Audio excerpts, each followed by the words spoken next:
할렐루야. 오늘 아침도 주님의 풍성하신 은혜로 살아가시기를 축복합니다. 4월 30일 주일입니다. 오늘도 이 아침에는 각 가정에서 우리가 함께 모여서 예배로 나아가시는 모두가 되기를 원합니다. 오늘 우리는 에돔의 거절과 아론의 죽음이라고 하는 제목을 가지고서 말씀을 나누고자 합니다. 오늘 말씀에서는 두 가지 이야기가 진행이 됩니다. 하나는 에돔 땅을 지나가려고 하는 그 이스라엘의 상황에 대한 이야기고요. 또 다른 하나는 아론의 죽음에 대한 이야기. 이렇게 두 가지가 진행이 됩니다. 먼저 우리가 에돔과 있었던 이야기를 우리가 살펴보기를 원하는데요. 모세가 에돔 왕에게 사신을 보내는 일인 것이었죠. 그럼 또 그 이유가 무엇인가 하니까 에돔 땅을 지나가고자 함이었습니다. 우리는 이 점에서 좀 애매하고 왜 그럴까라는 생각을 해볼 수 있을 것 같습니다. 우리가 보통 다 일반화 시킬 수는 없지만 우리가 이 광야나 출애굽 과정에서 보게 되면은 이런 일이 생길 때 보통 뭔가 전투가 일어나거나 아니면은 피하는 것을 상수로 보통 두었던 것 같거든요. 그렇게 하려 했던 것 같거든요. 그런데 이 에돔이 나타났을 때는 굳이 사신을 보내서 우리를 지나가게 해주십시오 라고 하는 부탁을 하고 있는 것이죠. 하지만 이것은 반대로 생각을 하게 되면은 에돔이었기 때문에, 에돔 민족이었기 때문에 이런 부탁을 할 수 있었다라는 것을 우리가 알 수 있습니다. 왜 그럴까요? 이 에돔이라고 하는 이름은 에서라고 하는 사람의 별명이 에돔이었습니다. 그럼 이 에서는 누구인가 하니까 야곱의 쌍둥이 형제 그리고 형이었죠. 그럼 또 야곱은 우리가 잘 알다시피 이스라엘이라는 이름을 하나님에게서 받죠. 그리고 그 야곱의 아들, 그 이스라엘의 아들들로서 12지파가 되고 그 12지파가 야곱의 아들들의 민족이 되어서 이스라엘이라고 부른 것입니다. 그러니까 정리를 하면은 이 에돔은 이스라엘과 쌍둥이 친형제로 시작된 민족입니다. 그렇기 때문에 우리가 본문 14절에도 보게 되면은 에돔 왕에게 형제 이스라엘 이렇게 부르고 있는 것을 볼 수 있죠. 그렇기 때문에 우리의 형제이기 때문에 우리가 과거에 형제와 같은 한 민족이기 때문에 제가 이렇게 부탁을 합니다. 이렇게 부탁을 하고 있는 상황이라는 것을 우리가 알 수 있을 것 같습니다. 하지만 이 에돔의 반응은 안타깝게도 호의적이지 못하죠. 18절 말씀 우리 같이 읽어볼까요? 에돔 왕이 대답하되 너는 우리 가운데로 지나가지 못하리라. 내가 칼을 들고 나아가 너를 대적할까 하노라.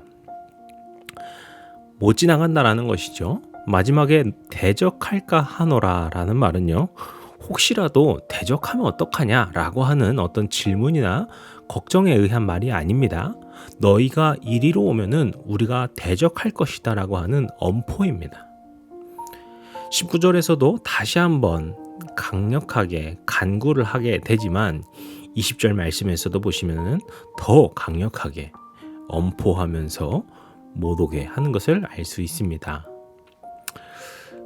사실 이것이 역사적으로는 아까 말한 것처럼 이 야곱의 민족, 에서의 민족, 그리고 형제의 민족이다라고 볼 수 있겠지만 이미 그 세월이 많이 지났죠.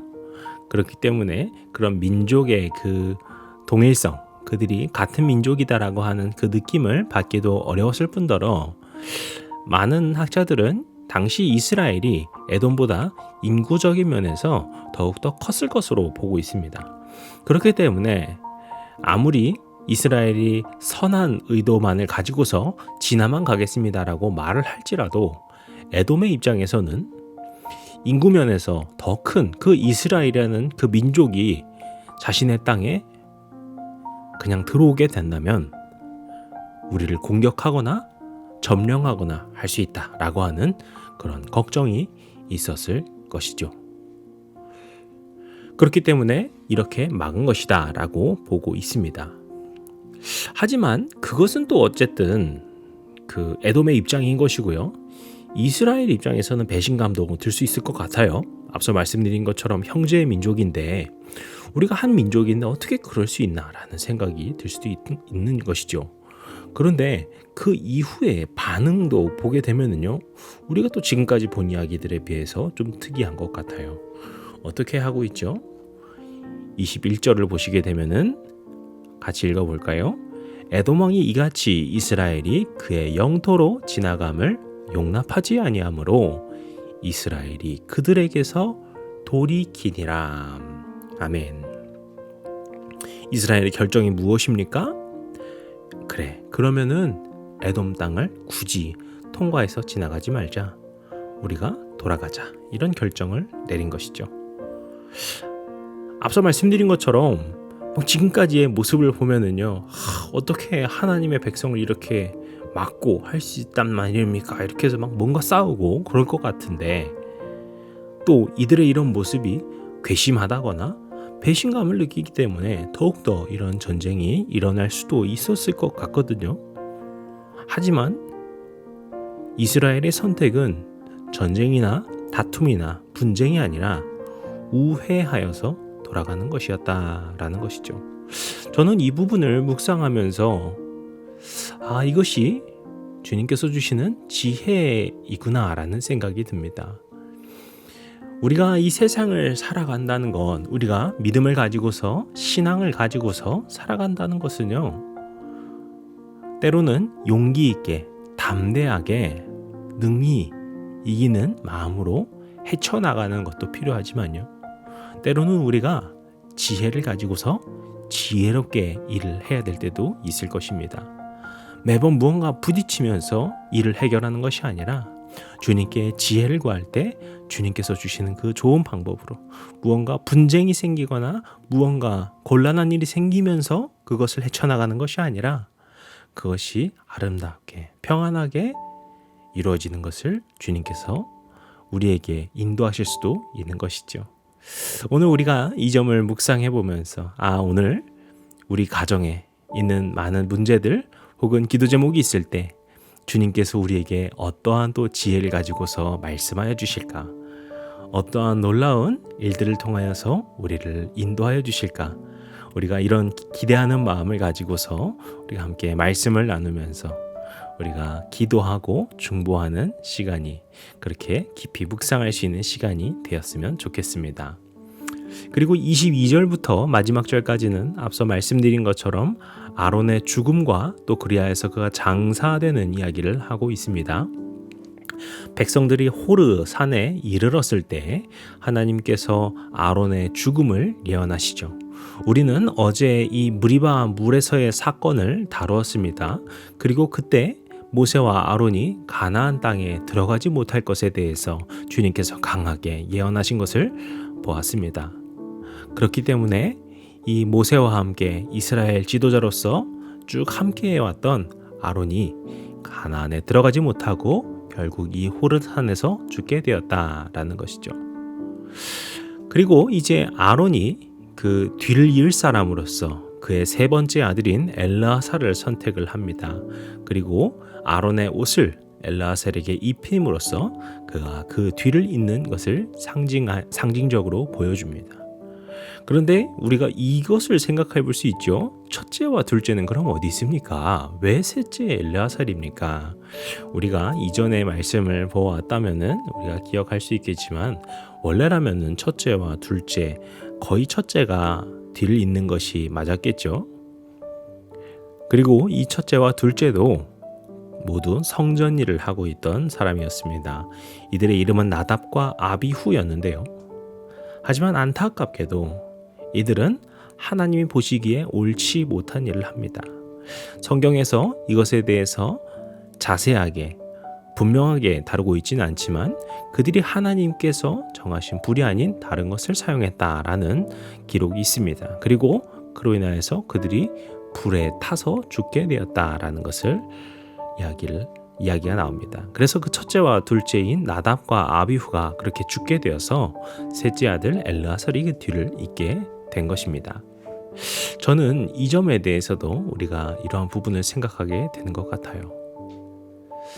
이 엘르아살이라는 사람이 어떻게 보면은 셋째였기 때문에 그 뒤를 잇는 사람이 당연히 아니라고 생각할 수 있었겠지만 그가 묵묵하게 그 일을 감당하고 하나님께서 주신 일에 성실하고 충성되이 일을 하게 되었을 때 물론 형들이 그렇게 된 것이 좋고 나쁘고 그런 것은 아니지만 결국 그렇게 성실하게 주님의 뜻을 따르던 자들에게 주님께서 그 일을 맡겨주시고 그 큰 일을 통하여서 영광을 나타내시는 것을 우리가 볼 수 있는 것이죠.